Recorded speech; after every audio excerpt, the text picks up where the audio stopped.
Lectura del Santo Evangelio según San Juan.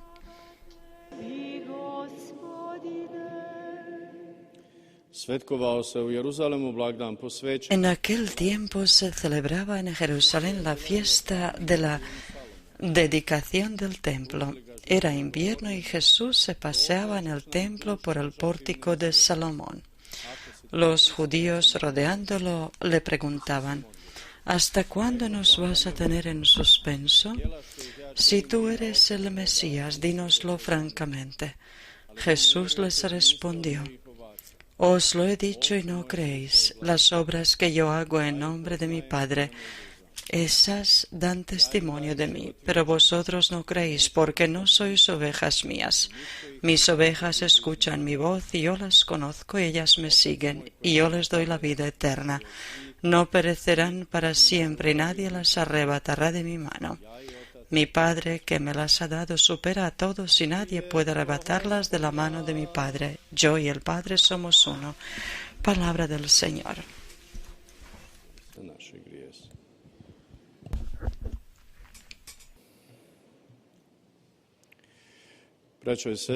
Hermanos y hermanas, estos últimos días en el Evangelio escuchamos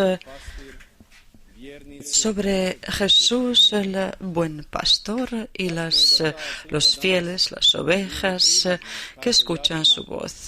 Esa imagen hoy no es tan clara como lo fue en el tiempo de Jesús o en nuestra región hace muchos años, porque ahora ya no hay ni ovejas ni pastores, así que las nuevas generaciones no pueden seguir esta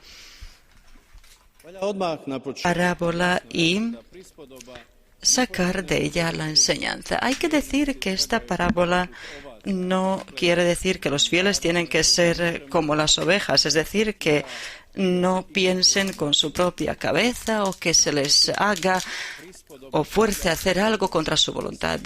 Es más, la parábola pone en relación al pastor y las ovejas, es decir, a Jesucristo, nuestro único Maestro y Señor, y a nosotros los fieles que, escuchando su voz y siguiendo su Evangelio, al final llegamos a los pastos eternos, es decir, nos ganamos la vida eterna. Y no solo eso, sino que los que siguen la voz del Cristo, el pastor, ya en la tierra tienen una vida con mucho sentido y feliz a pesar de todas las pruebas. Y ese buen pastor, Cristo, el Señor, no quiere aprovecharse de sus rebaños, su rebaño, por sus propios intereses, sino que, al contrario, como escuchamos ayer, da su vida por sus ovejas. Y precisamente por su víctima total, entrega total en la cruz y derramando su sangre preciosa, Cristo ha obtenido la salvación para todos los pueblos, para todos los que creen en Él y siguen su Evangelio. Y todos aquellos que le buscan con un corazón sincero. Y por eso la invitación a seguirles permanente y vale para todas las generaciones de los cristianos de su tiempo, de nuestro tiempo y hasta el fin del mundo. Y es una llamada también para cada uno de nosotros, la llamada para los que se han alejado de Cristo y de su Iglesia, para que vuelvan al camino recto y que imiten más radicalmente su Evangelio. Pero desgraciadamente muchos se han alejado, apartado de Cristo, y ya en tanto ruido no consiguen reconocer la voz de Cristo, del buen pastor. Es triste el hecho de que muchos cristianos de nuestro tiempo les importa más la voz de los enemigos de Dios y de la Iglesia.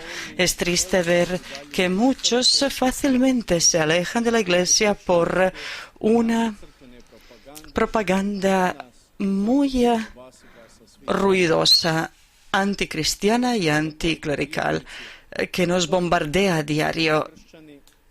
Es triste que muchos fieles y cristianos prácticos conocen muy poco la enseñanza de la Iglesia, muy poco conocen las Sagradas Escrituras o la literatura teológica o las revistas católicas y siguen muy poco los medios de comunicación católicos y es fácil desviarles a otro camino. Es triste ver que algunos que una vez fueron muy cercanos a la Iglesia, a Cristo, se volvieron enemigos de Cristo y de la Iglesia y hablan con desprecio y escriben con desprecio sobre lo que es sagrado para los cristianos.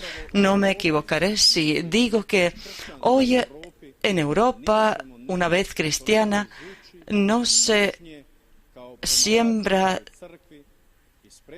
tanto odio en contra de nadie como en contra de la Iglesia Católica y con desprecio se habla sobre las raíces cristianas en las que ha sido construida la Iglesia, la Europa Occidental.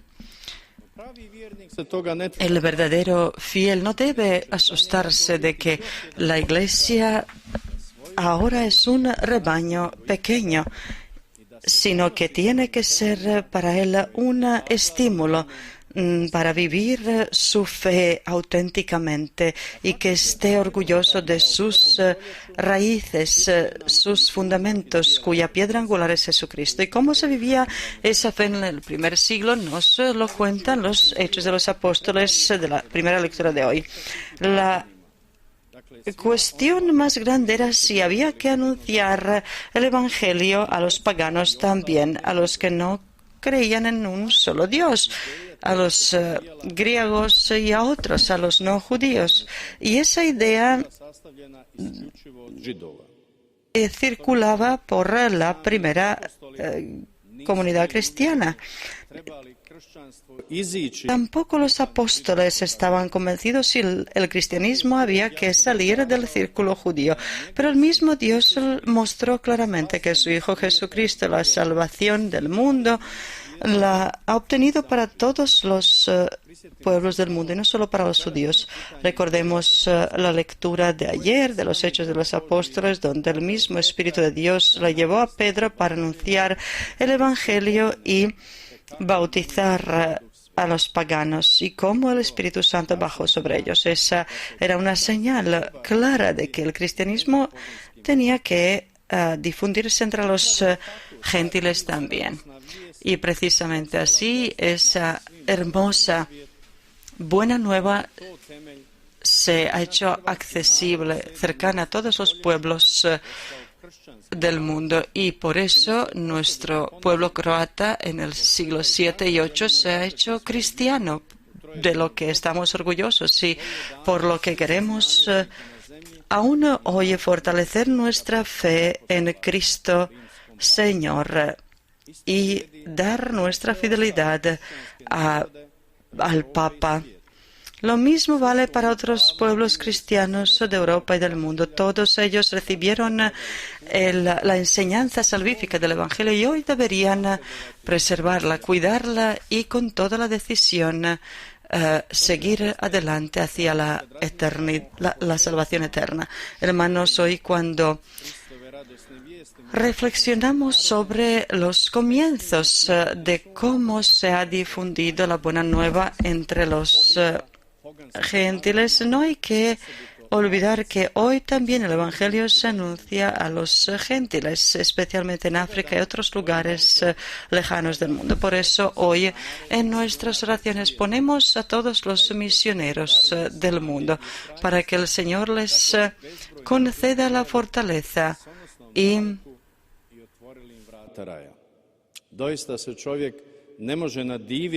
para que abran las puertas del cielo a muchos. Muchos se sacrifican para llevar a los pueblos lejanos a Cristo y para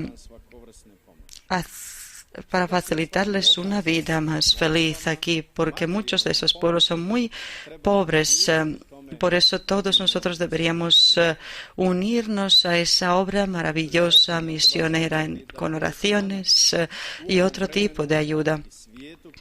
Hermanos, en este tiempo de hoy en el mundo que se ha alejado tanto de Dios, Dios obra de muchas maneras para acercar a las almas a Él. Y por qué no decir que este lugar en el que estamos, los últimos 40 años, ha sido un signo tan poderoso de la presencia de Dios en el mundo, un lugar en el que millones han vuelto al camino recto, al camino de Dios, el lugar desde el que en el mundo entero se extiende ese sentimiento hermoso de la presencia de Dios y esa fortaleza mágica que a muchos hace volver a Cristo a la Iglesia. ¿Acaso alguien puede negar que precisamente Medjugorje obra hoy en día como el lugar misionero más potente del mundo, donde muchos se alimentan y muchos los que se habían alejado de la Iglesia vuelven a su seno? Algunos hoy dicen que Medjugorje está vacío porque la pandemia ha cerrado las puertas a muchos que quieren venir aquí.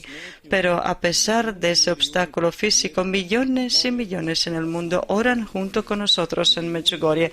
Millones viven su fe, animados precisamente por la espiritualidad de Medjugorje. Nadie puede, por tanto, destruir lo que Dios ha comenzado. Y la persona sabia se abrirá a la obra de Dios y vivirá los mensajes que nos quieren abrir para Dios. Hermanos, escuchemos una vez más la frase de los Hechos de los Apóstoles sobre cómo los cristianos que se escaparon después del martirio de Esteban anunciaron la palabra de Dios. Zadaća propovijedanja je zadaća svakog vjernika i svojom riječju i još više svojim životom. Ne treba se toga plašiti. La tarea de predicar es la tarea de cada fiel. No debemos tener miedo de ello. Si somos de Dios y si vivimos su Evangelio, nosotros también se realizará lo que ha sucedido con los primeros discípulos. La mano de Dios estuvo con ellos y una gran multitud creyó y volvió al Señor y se convirtió al Señor. Primero volvamos nosotros al Señor y los frutos no faltarán. El mundo será mejor porque volverá a Dios, Jesucristo y a su Iglesia. Amén.